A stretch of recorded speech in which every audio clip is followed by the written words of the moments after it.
అందరికీ నమస్కారం అమ్మ.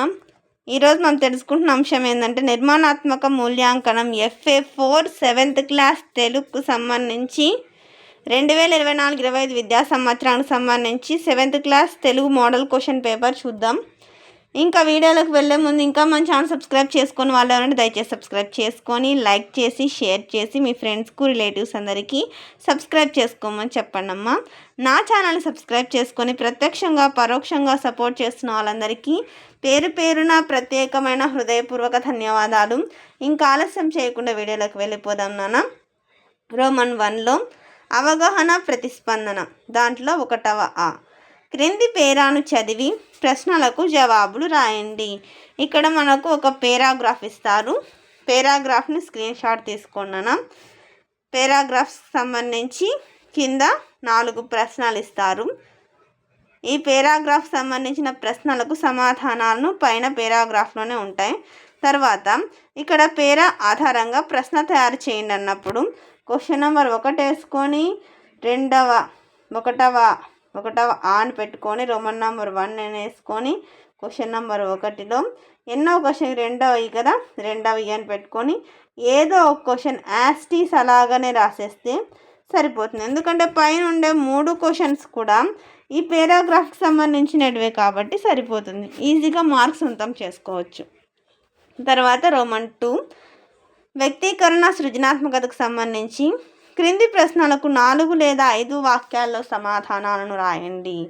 క్వశ్చన్ నెంబర్ 2 ఇక్కడ రోమన్ 2 అని పెట్టుకొని 2వ ఆ అని పెట్టి తర్వాత క్వశ్చన్ నెంబర్ 2 అని పెట్టుకొని బాలచంద్రుని ప్రతిజ్ఞ పాఠ్యభాగ కవిని గురించి రాయండి.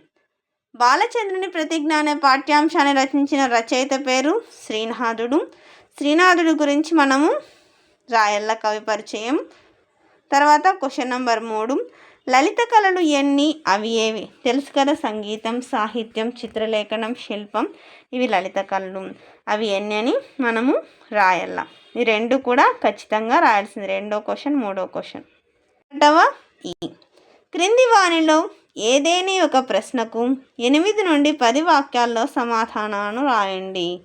క్వశ్చన్ నెంబర్ 4లో 2 ప్రశ్నలు ఇస్తారు నాన్న. రెండిట్లో ఏదో ఒకటి రాయాలా, అర్థమవుతుంది. ఇది పెద్ద ప్రశ్న. లలిత కళల్లో మీకు నచ్చిన అంశం గురించి రాయండి లేదా భారత స్వాతంత్ర సంగ్రామంలో పోరాడిన 2 వీరుల గురించి రాయండి. ఈ రెండిట్లో ఏదో ఒకటి మాత్రమే రాయాల.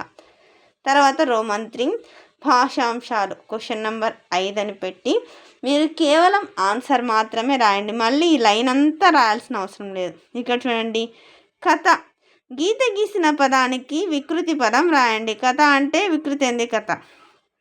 తర్వాత క్వశ్చన్ నెంబర్ 6 శైలము గీత గీసిన పదానికి అర్థం రాయండి. శైలం అంటే అర్థం ఏంది, కొండ అని అర్థం.